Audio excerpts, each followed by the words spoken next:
शुरू से शुरू करूँ तो वक्त ज़्यादा लग जाएगा और आखरी से शुरू करूँ तो पेटिशनर्स बुरा मान जाएंगे. राज्यसेवा मुख्य परीक्षा आणि त्या संदर्भातील झालेल्या घडामोडी याविषयी आणि झालेली परीक्षा याविषयी थोडीशी चर्चा करण्यासाठी मी स्वागत करतो तुमचं मेड सिंपल चॅनलमध्ये. आणि आज सर्वांना प्रजासत्ताक दिनाच्या खूप खूप शुभेच्छा. तर बघा, राज्यसेवा मुख्य परीक्षेचा विषय निघतोय आणि पेटिशनरची केस असेल किंवा पोस्टपोनचं जे काय वादळ उठलं होतं त्याविषयी चर्चा न करणं म्हणजे ते कंप्लीट होणारच नाही आहे. तर थोडक्यात आपण सुरुवातीला करूया की जो काय पेटिशनर्समुळे बऱ्याचशा विद्यार्थ्यांची द्विधा मनस्थिती झाली, त्याच्यामध्ये आमच्यासारखे काही लोक कारणीभूत असतील अपडेट देणारे. त्याबद्दल मी पहिले तर क्षमा मागतो, सॉरी म्हणतो. इथून पुढे शक्य तुम्ही या गोष्टींमध्ये पडणार नाही. मला एक असा अंदाज वाटत होता की ज्या पद्धतीनं घडामोडी घडत होत्या की परीक्षा पोस्टपोन होऊ शकते, पण तशी काही झाली नाही. आणि त्यामध्ये जवळपास 95% मुलं एवढे इन्व्हॉल्व झाले की शेवटी अभ्यासामध्ये त्याचा खूप परिणाम झाला. हे असं नको व्हायला होतं. जे काही कारणं असतील ते वेगळे, त्याच्यावर एक सेपरेट व्हिडिओ तो बनवता येईल, जेव्हा वेळ मिळेल तेव्हा बनवू आपण निश्चितच. पण ज्या काही घडामोडी झाल्या त्या फार मोठ्या आहेत आणि त्यातून शिकण्यासारख्या खूप साऱ्या गोष्टी आपल्याला आहेत, राईट. तर ते आपण नंतर सविस्तर चर्चा करूया. आता आपण राज्यसेवा मुख्य परीक्षा जी झाली आहे त्या संदर्भातली चर्चा पुढे नेऊया.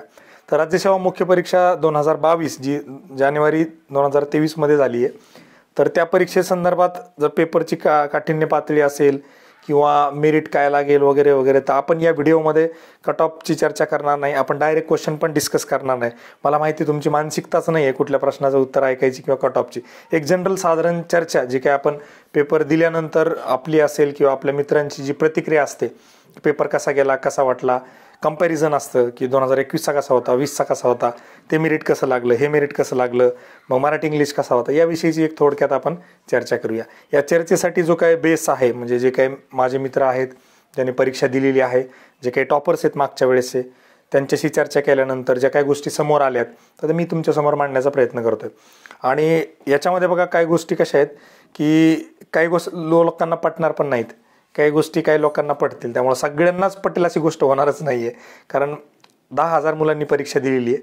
10,000 मुलं वेगवेगळ्या पद्धतीने अभ्यास करतात, प्रत्येकाचं बॅकग्राऊंड वेगळं असतं, प्रत्येक गोष्ट वेगळी असते. त्यामुळे त्यांना सगळ्यांना सारखाच एक असेल की पेपर सोपाच होता, पेपर अवघडच होता, असं होणारच नाही. तरी पण आपण एक समोर जाताना ज्या ज्या गोष्टी या पेपरच्या वर इम्पॅक्ट करू शकतात त्याविषयी आपण चर्चा करताना आपण पहिला हा विचार केला पाहिजे की 2021चा जो कट ऑफ एवढा वर गेला किंवा 20चा कट ऑफ असेल वर गेला, याच्यामध्ये एक थोडंसं ऑब्झर्वेशन जे होतं की लॉकडाऊनमुळे 1-2 वर्ष ज्या मुलांनी कंटिन्यू अभ्यास केला होता, की ज्यांना ॲक्च्युली 21ला पण भरपूर वेळ मिळाला फक्त मेन्सची तयार करण्यासाठी, की जे ऑलरेडी 20ची करत होते परत 21ची केली, तर त्यामुळे कुठेतरी मला असं वाटतं की 21चं जे मेरिट आहे थोडंसं वर गेलेलं आहे.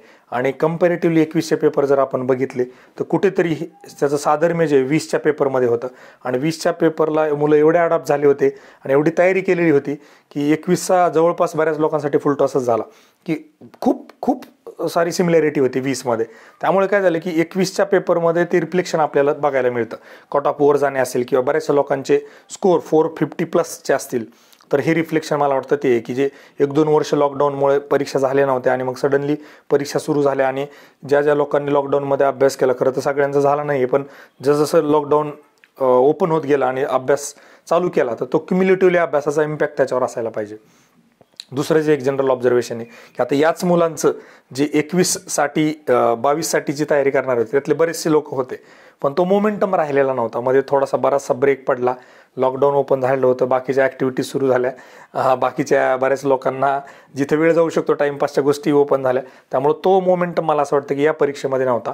आणि जो काय सर्वांनी चांगला अभ्यास केला असेल, सगळ्या गोष्टी झाल्या असतील, एकदम पिकचा जो मोमेंट असतो तो मोमेंट कोण घेऊन गेले तर ते तुम्हाला सांगण्याची आवश्यकता नाही. अर्थातच जे लोक MPSC करत नाही आहेत आणि फक्त व्हिडिओ बघतात त्यांच्यासाठी सांगतो की एक केस प्रिलिमच्या आन्सर कीवर सुप्रीम हायकोर्टामध्ये चालू होती आणि त्या केस संदर्भात सगळ्यांना असं वाटत होतं की विद्यार्थ्यांच्या बाजूने निकाल लागेल आणि ही मुख्य परीक्षा पोस्टपोन होईल. त्या भरोशावर बऱ्याचशा लोकांचा जो पिकला अभ्यास व्हायला पाहिजे तो पिकचा अभ्यास झालेला नाही. त्या मोमेंटम जो काही गेन केला होता तो मोमेंटम कुठेतरी ब्रेक झाला आणि सगळ्यांनी काही मुलांनी तर लिटरली, मी खोटं बोलत नाही आहे, तुम्ही याला कन्फर्म करू शकता कमेंटमध्ये, की लिटरली पार्टी पण केल्या होत्या इन बिटवीन, की आज चला नॉनव्हेज खायचे, रात्री रूमवर जाऊन बिंदास पार्टी केल्या, इथपर्यंत कॉन्फिडंट होते. काही मुलांनी ज्यांनी रजा टाकून आले होते त्यांनी त्यांच्या रजा कॅन्सल केल्या आणि जॉईन झाले ते, की आता परीक्षा पोस्टपोन होणार आहे, परत जाऊन मी जॉईन करतो. इथपर्यंत गोष्टी झालेल्या आहेत. म्हणजे इतका कॉन्फिडन्स सगळ्यांना होता. आणि मग कुठेतरी तो मोमेंटम ब्रेक झाला, तर त्याचा इम्पॅक्ट 100% पेपरवर असणार आहे. याच्यात काहीही डाऊट घेण्याची गरज नाही. कट ऑफ जास्त जाईल कमी जाईल ही वेगळी गोष्ट आहे, पण त्या गोष्टीचा इम्पॅक्ट हा 100% पेपरवर असणार आहे. आणि लिटरली सांगतो मी, आदल्या दिवशी जेव्हा वर्डिक्ट आलं, म्हणजे 2-2:30-3 वाजले होते, त्याच्यानंतर तुम्हाला डायरेक्ट हॉटेलला जायचं होतं.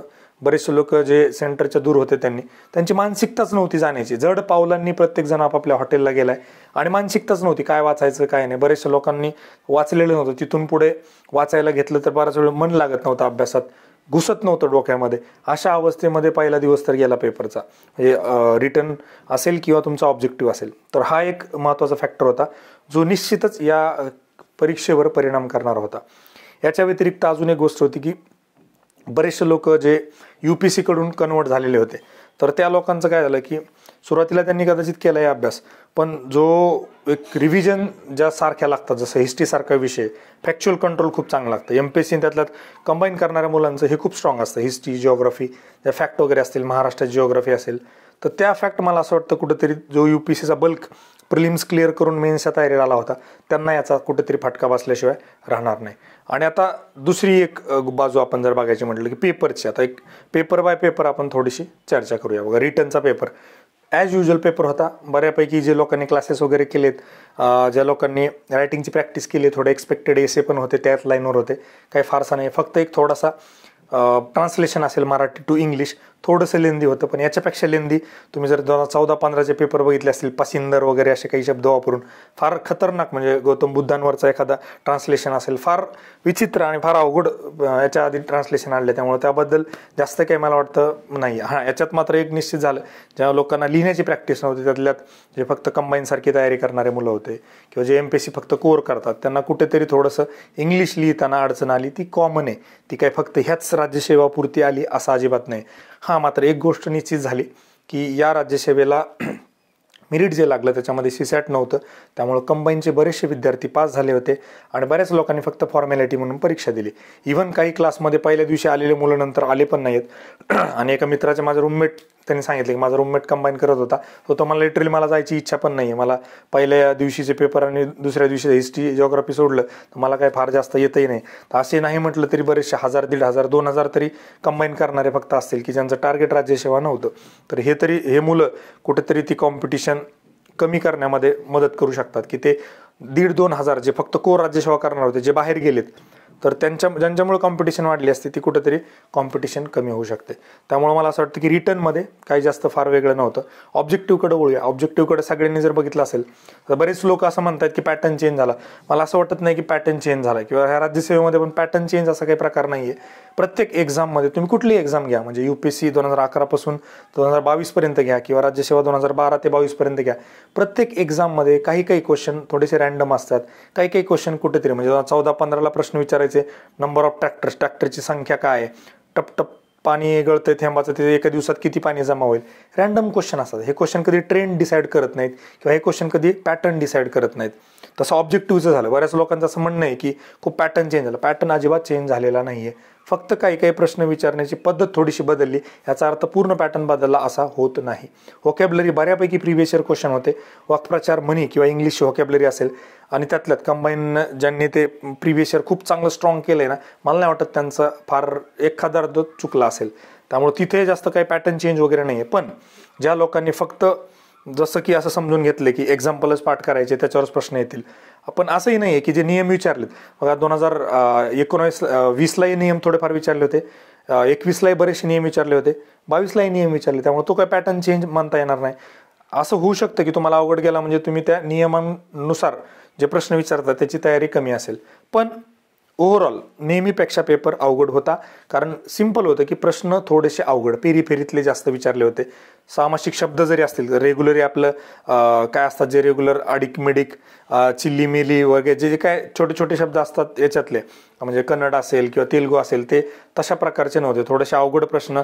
त्यात जे कन्फ्युजन होतं की फारसी आणि अरबी या दोघांमध्येच कन्फ्युजन होतं, पोर्तुगीजमध्ये, तर त्यातलेच प्रश्न विचारले आणि तेच ऑप्शन होते. त्यामुळे कुठेतरी तो प्रश्न अवघड झाला आहे. अदरवाईज तो जर दुसरा एखादा शब्द विचारला असता कदाचित तो सोपा झाला असता. त्यामुळं पेपर थोडासा अवघड होता. पेपर लेंदी पण भरपूर होता. इंग्लिशमध्ये एक जनरल ऑब्झर्वेशन. आपण मराठीबद्दल पहिले फिनिश करूया. मराठीबद्दल की ते जे आहे ते आहे. पॅसेज बऱ्यापैकी अवघड होता. एकदा वाचल्यावर तर अजिबात समजत नव्हता. म्हणजे जे 5 हक्काचे मार्क होते युजली दरवर्षी असतात की 5 पैकी 5 सहसा पडतात, ते 5 पैकी 5 पडणार नाहीत. 2-3 पडले तरी मी म्हणेल की तुम्ही खुश राहायला पाहिजे, कारण पेपर तो पॅसेज एवढा सोपाही नव्हता. आणि पेपर पॅसेज वाचला म्हणजेच तुम्हाला उत्तर येतील असंही नव्हतं. दोन्ही गोष्टी लागत होत्या. तुम्हाला इंटरप्रिटेशन लागत होतं, पॅसेजमधलंही काही शेवटच्या पॅराग्राफमधलं थोडंसं कंटेंट त्यासाठी लागत होतं. त्यामुळं मराठी बऱ्यापैकी कम्पॅरेटिव्हली अवघड होता. आणि बऱ्याचशा लोकांनी सांगितले बघा, दिग्गज लोक त्यातले, आपण काय त्यातले एक्सपर्ट नाही, त्यांचं असं म्हणणं आहे की 40+ इज म्हणजे खूपच चांगला स्कोर आहे. 35-40 will be very good score. इंग्लिशच्या बाबतीमध्ये पण तेच आहे की जे स्टेटमेंट्स विचारले 2-2, 3-3 स्टेटमेंट दिले. 3 फाइंड द एरर. आता इंग्लिशमध्ये ऑलरेडी एरर फाइंड करणं खूप अवघड असतं. म्हणजे कॉम्यापासून तर तुमच्या ए अँड द पासून आपल्याला एरर फाइंड करायचे असते.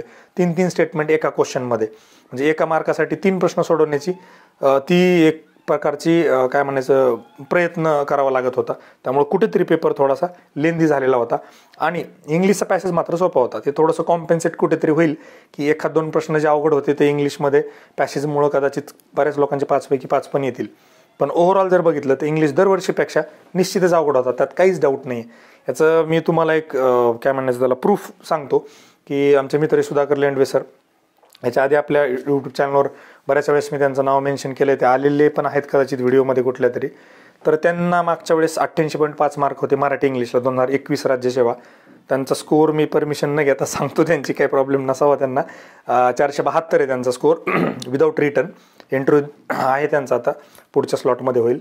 तर त्यांना 88.5 मार्क आहेत. त्यांना म्हणजे फोन केला, सर म्हटले की 70+ पडले तरी आय एम व्हेरी हॅपी. म्हणजे तुम्ही हा विचार करा की जो माणूस एवढा मॅच्युअर आहे, त्याने नायब तहसीलदार बरेच वर्ष जॉब केलेले आहे, आता AR आहेत आणि कंटिन्यू करतायत ते, म्हणजे चांगल्या पोस्टसाठीची तयारी, नेहमी इंटरव्ह्यू वगैरे असतात. तर त्यांची जी मॅच्युरिटी तेव्हाच कळली मला की पेपर तेवढाही सोपा नव्हता मराठी इंग्लिश. पुढच्या पेपरकडे वळूया. पेपर 1 त्याच्यामध्ये हिस्ट्री, जिओग्राफी आणि आपण ॲग्रिकल्चर असं जर डिवाइड केलं तर हिस्ट्री बऱ्यापैकी मला वाटतं की बऱ्याच मुलांना आला असेल जे कंबाईन वगैरे करतात. पण हिस्ट्री निश्चितच कोणाला अवघड गेला, जे लोक फक्त UPSC करत होते त्या लोकांना अवघड केला. हिस्ट्रीमध्ये फॅक्च्युअल कंट्रोल फार लागतं की तुम्हाला फॅक्ट जर माहीत असतील जशाला तशा तर कमी वेळात सोडून होतो, नाही तर मग तिथं जाऊन डोकं आपटावं लागतं. पर्सनॅलिटीच्या बाबतीमध्ये पण खूप सोप्या पर्सनॅलिटी होत्या असंही नाही आहे. तर व्हॉइस ऑफ इंडिया वगैरे ते थोडंसं कॉमन आहे, पण बाकीच्या गोष्टीमध्ये जर तुम्ही बघितलं तर तितकं UPSC-वाल्यांना सोपं नाही आहे. कंबाईनवाल्यांना खूपच सोपं. राज्यसेवा ज्यांनी कंटिन्यू केलेली आहे, ज्यांचं खूप चांगलं कंट्रोल राज्यसेवा मेन्सवर, त्यांना चांगलाच गेला आहे. बरेच लोकांना आमचे मित्र आहेत एक ते शिकवतात हिस्ट्री, त्यांना 60 पैकी 50 येत आहेत असं त्यांचं म्हणणं आहे. आणि येतील पण, मला माहिती आहे की ते म्हणले की 10 पण नव्हते चुकायला पाहिजे माझे, खरं तर इतका पेपर अवघड नव्हताच.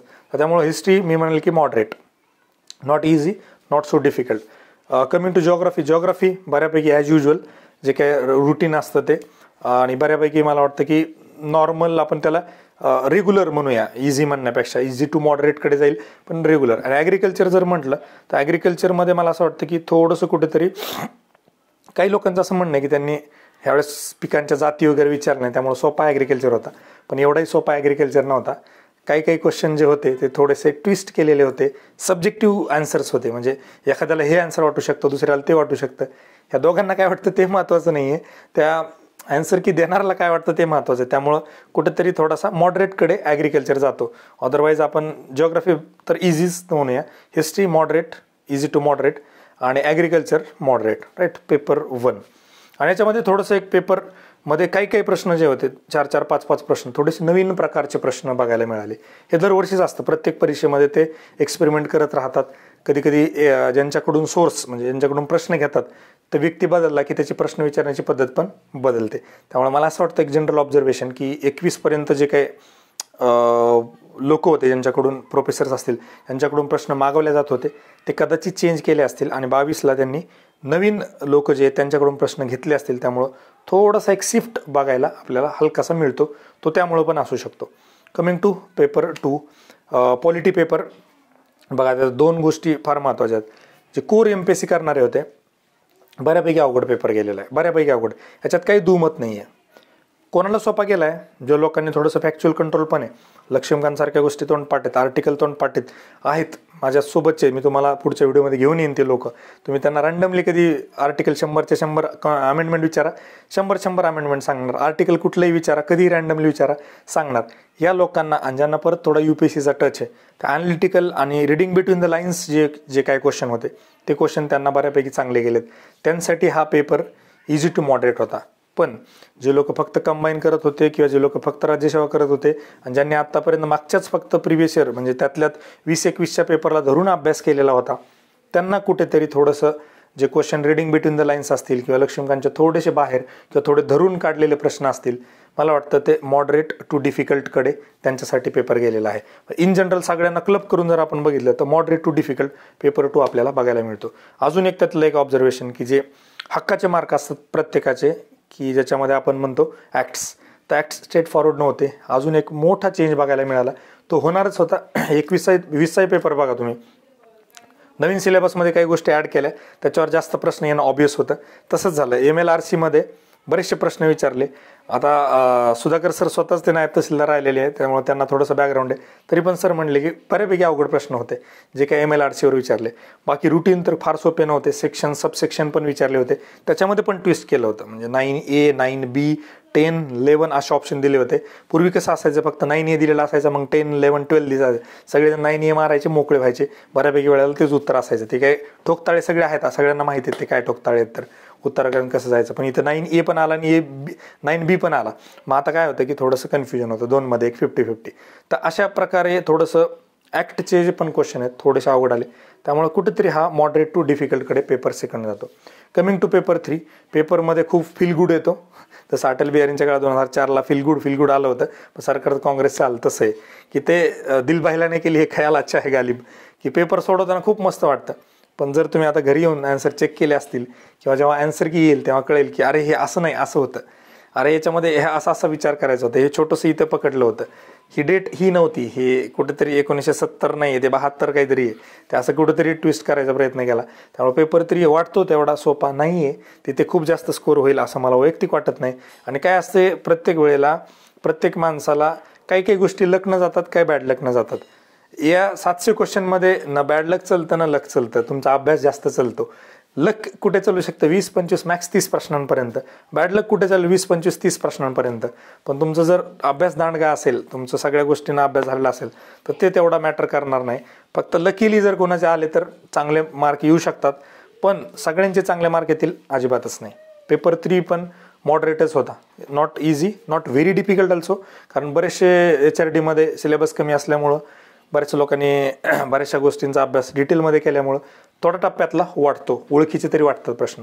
Coming to paper 4, again same science and tech, जसं 21ला बऱ्यापैकी अवघड आलं त्याच्यापेक्षाही अवघड सायन्स अँड टेक म्हणायला काहीच हरकत नाही. त्यातल्यात नॉन टेक्निकल बॅकग्राऊंडचे जे काय विद्यार्थी आहेत त्यांसाठी निश्चितच अवघड होतं. आणि असं मी म्हणतो बऱ्याच वेळेला नॉन टेक्निकल, पण मी जेव्हा माझे रूममेट मित्र जेव्हा IT वाले आहेत ना, त्यांच्यासोबत जेव्हा चर्चा करतो त्यांना कम्प्युटरचे त्या IT सेक्शनचे आन्सर येत नाहीत. मग तेव्हा खरंच एक्सपर्ट कोण आहे किंवा कोणती फील्ड कोणासाठी हे खरंच कळत नाही. म्हणजे कधी असं होतं की डॉक्टरांना पण बायोलॉजीचे प्रश्न सुटत नाहीत, त्यात मी पण असेल कधी की होतं तसं, की ते आता एवढं फॅक्च्युअल आठवत नाही, खूप दिवस झालेले असतात, बऱ्याचशा गोष्टी झाल्या असतात, आता अभ्यास कोण करत नाही त्या गोष्टीचा, येत आहे आपल्याला असं धरून पुढे जातो. त्यामुळं खूप सगळ्यांना सोपा गेला अजिबातच नाही, अवघड, बऱ्यापैकी अवघड होता. Moderate to difficult, again science and take.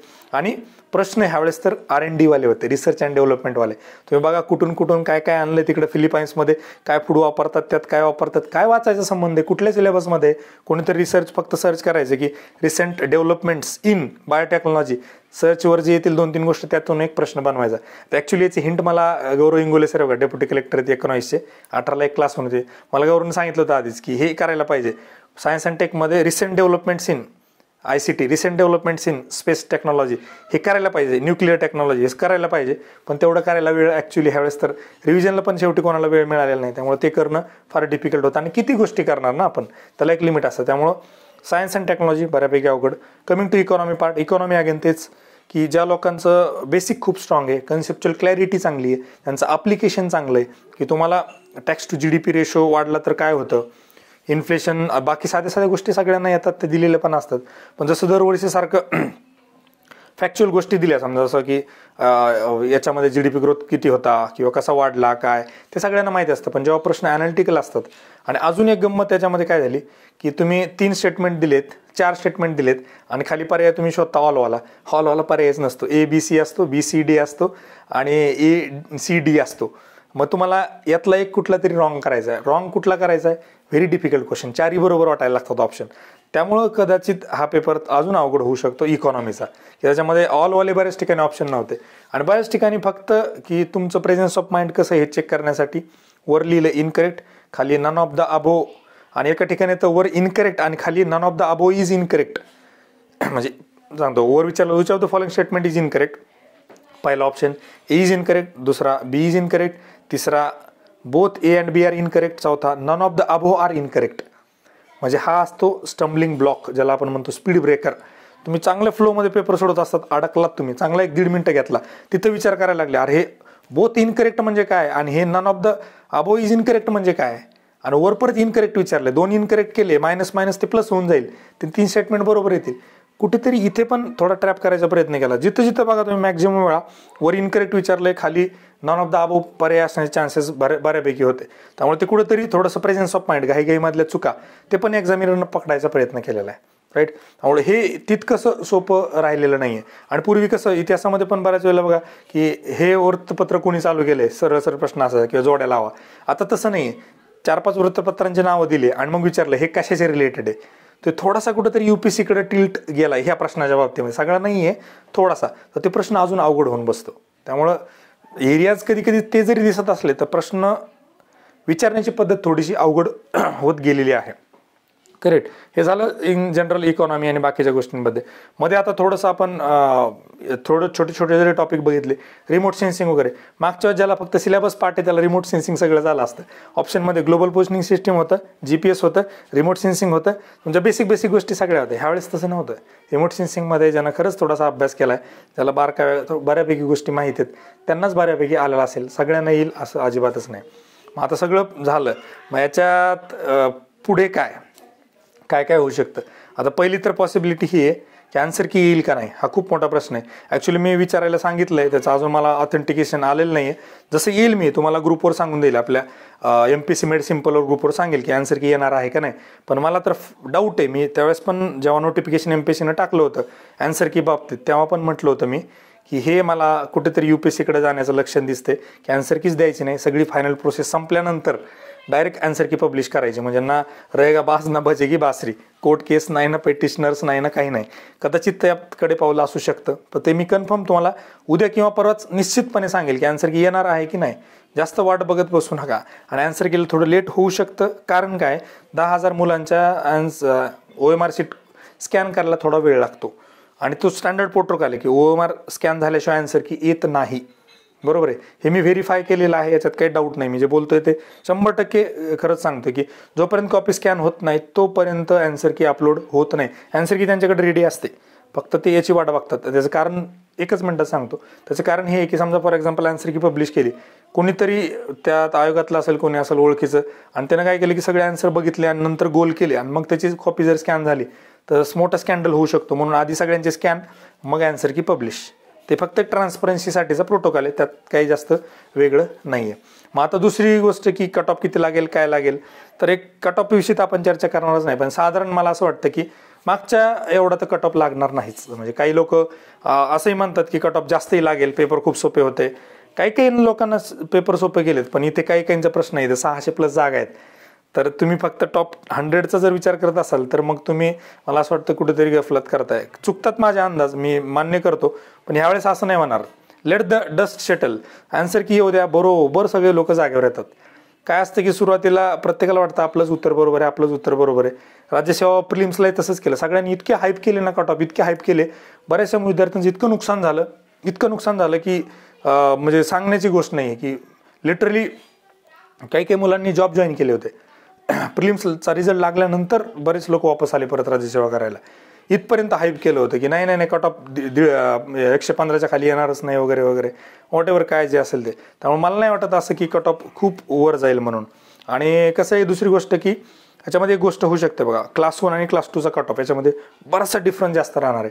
कारण आता 20-21 हे बऱ्यापैकी लोक परत 22ला देत आहेत, त्यांना पाहिजे ती पोस्ट मिळली नाही. मग ते इंटरव्ह्यूसाठी कॉम्पिटिशन भरपूर राहील. पण एकदा इंटरव्ह्यूचा कॉल आला की बरेचसे लोक ऑप्ट आउट करतील किंवा बऱ्याचशा लोकांची प्रायोरिटी वरच्या पोस्ट असेल, DC, DYSP, तहसीलदार, CO क्लास 1 असेल किंवा एखादी जी अजून दुसरी आवडती पोस्ट असेल, त्याला कॉम्पिटिशन मात्र प्रचंड राहील.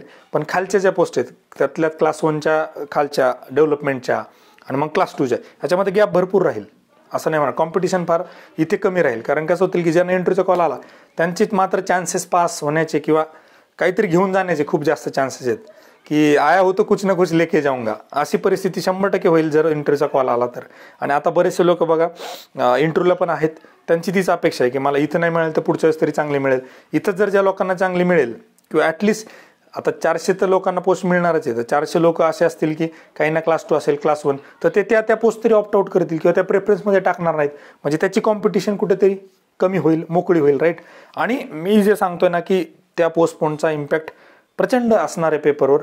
पण दुसरी गोष्ट अजून एक जनरल ऑब्झर्वेशन सगळ्यांचा आला असेल, तुम्ही बघा की खूप अभ्यास केला असता तरी काही जास्त फरक पडला नसता. हे खूप कॉमन स्टेटमेंट मी ऐकतो आणि ते खरं आहे. कारण पेपर असे नव्हते की तुम्ही खूप अभ्यास केला म्हणजे सगळेच उत्तर येतील. तिथे परीक्षेत जाऊन तुमचा राईट लॉजिकल अप्रोच ज्याला आपण म्हणतो, मी UPSCचे खूप पूर्वी 2 वर्षापूर्वी व्हिडिओ टाकलेले आहेत बघा, राईट लॉजिकल अप्रोच, की एखाद्या प्रश्नाला तुम्ही लॉजिकली कसं सोडवू शकता किंवा याच्यामध्ये काय दिलेलं असू शकतं, काय दिलेलं नसू शकतं.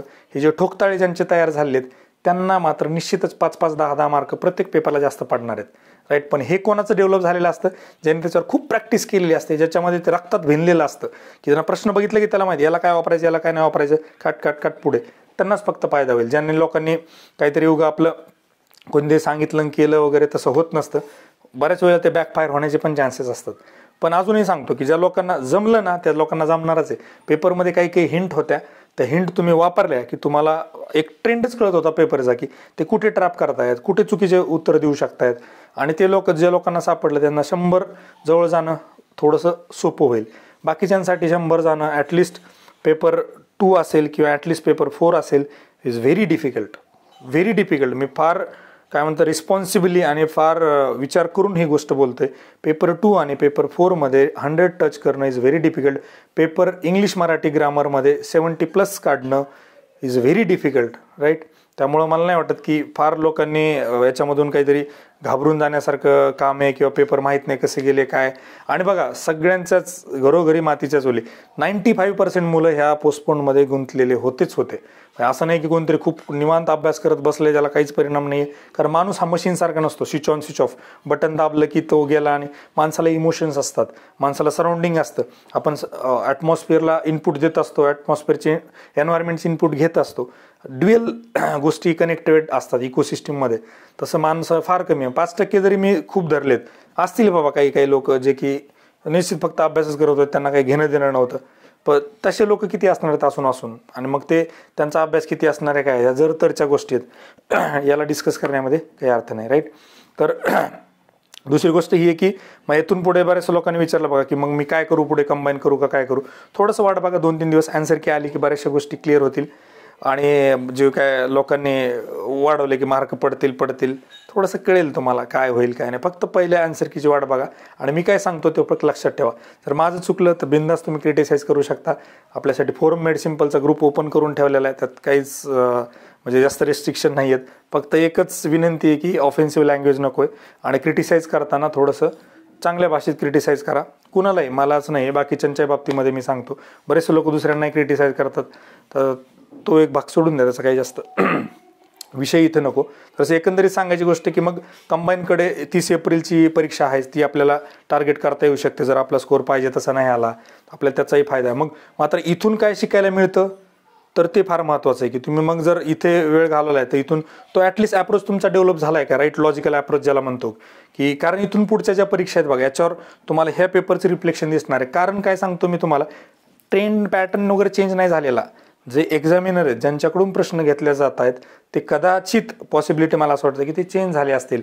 आणि मे बी होऊ शकतात. त्याचं कारण सिम्पली आहे की ज्या पद्धतीनं कोर्ट केस चालली, ज्या पद्धतीने आन्सर किंवा एवढं ऑब्जेक्शन आलं, त्यावेळेस MPSCला विचार करावा लागला असेल की आपण जे एक्सपर्ट मानतो ते एक्सपर्ट खरंच एक्सपर्ट आहेत का, त्यांच्याकडून आपण प्रश्न घेतो, त्याच्यामध्ये इतके प्रश्न जर चुकीचे निघत असतील, खराब निघत असतील तर आपण विचार केला पाहिजे आणि हे लोक बदलले पाहिजेत. कदाचित तशी पॉसिबिलिटी असते, हे कदाचित सांगतोय मी, माझ्याकडे सोर्स नाही आहे, ऑथेंटिकेशन नाही आहे, पण माझी पॉसिबिलिटी. त्यामुळे कंबाईनची पण तयारी करणाऱ्या, ॲक्च्युली त्याच्यामध्ये आता लिपिकांच्या वगैरे पण पोस्ट आहेत, पण MPSC तेवढा विचार करत नाही की यांसाठी किती पेपर अवघड काढावे की सोपे काढावे. ते सगळ्यांना क्लब करून कुठेतरी ॲटलिस्ट 5-5, 7-7 क्वेश्चन डिफिकल्ट येऊ शकतात, राज्यसेवेच्या पॅटर्नवर येऊ शकतात. त्यामुळे त्याची तयारी करणाऱ्यांनी ह्या राईट लॉजिकल अप्रोच डेव्हलप करा. फक्त अभ्यासावर परीक्षा क्लिअर होणं फार रेअर असतं. काही लोक आहेत ज्यांनी फक्त अभ्यासावर क्लिअर केली, पण अभ्यासाच्या पलीकडच्या गोष्टी तुम्हाला लागतात, कारण ही कॉम्पिटिटिव्ह एक्झाम आहे, प्रत्येकाचे स्किल्स वेगवेगळे असतात.